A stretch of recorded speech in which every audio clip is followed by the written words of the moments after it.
the bonds form through shared commitment. You work hard, but then you go out and enjoy the time, and those bonds last forever, don't they? They last forever. Let's go back, because I think a lot of what you're talking about comes from how you grew up. You know, we laugh all the time. Where are you from? Waxahachie, Texas?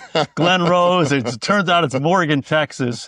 You know, lived on a dirt road. Yeah. You know, your dad, Larry, was a Marine. Then he was a cattle rancher. Talk about the influence of your parents and your upbringing there in Texas. Yeah, my family was obviously very influential in who I am, and you know the way I was raised. I mean, it was, you know, blue collar, hardworking, discipline.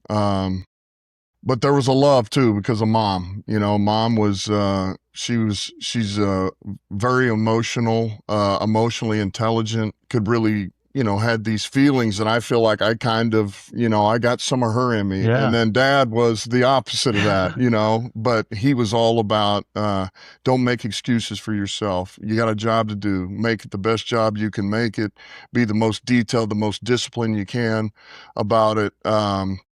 You know, and, you know, don't lie, don't steal, don't cheat. You give somebody your word, you live by that word. And so those things always resonated with me. And, you know, it does, it rubs off on you. And, but I also know this about either one of them. They would do anything for a stranger if the stranger needed help. I mean, they're unbelievable. I've said this all the time, man. If I was half the person of either one of my parents, man, I've done pretty good. That's awesome. Because they're unbelievable people. Yeah. Any specific story, lesson that you can remember vividly from when you were growing up that really impacted you? Well, I know, look, my dad, you know, he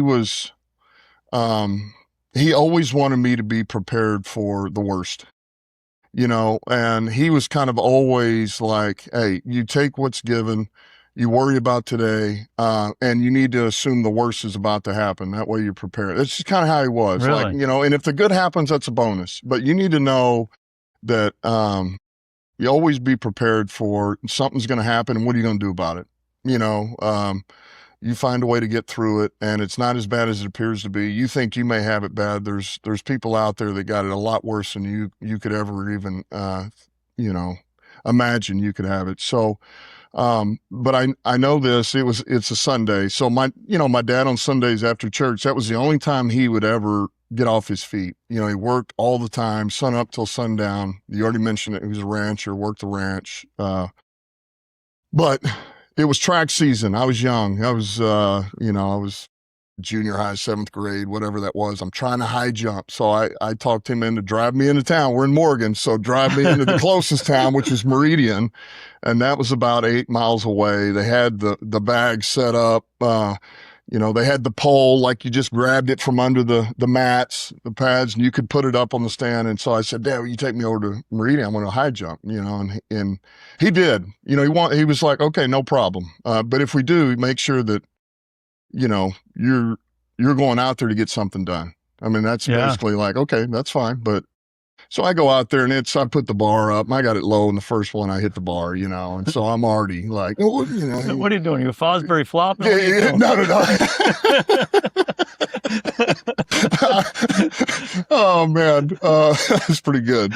But, so anyway, I hit the bar and, I'm already frustrated, you know, and I put it back up and I do it again. My body language is bad. And finally, after the third one, I knock it over. You know, I don't clear the bar, grab the bar, I throw it out into the middle of the field, and I said, I quit.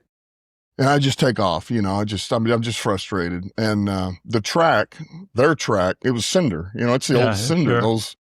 And I hear something behind me, and I realized about the time it got to me, it was Boots, and racing towards me. And then next thing I know, I'm face down in the cinder. And it was like, don't you ever talk about quitting again. Like, we agreed to get out here, get this done. You said you were going to, you know, there was going to be a commitment for you to work and get better at this. And I don't want to hear you talk about quitting or giving up and that was a lesson learned. You know, he let me up and I went back to it and got something done because I wasn't feeling sorry for myself. Sure. But that's a story I'll never forget. You know, that's one of those tough love, man. Dad he always pulled the best out of me and my brothers. So. Yeah.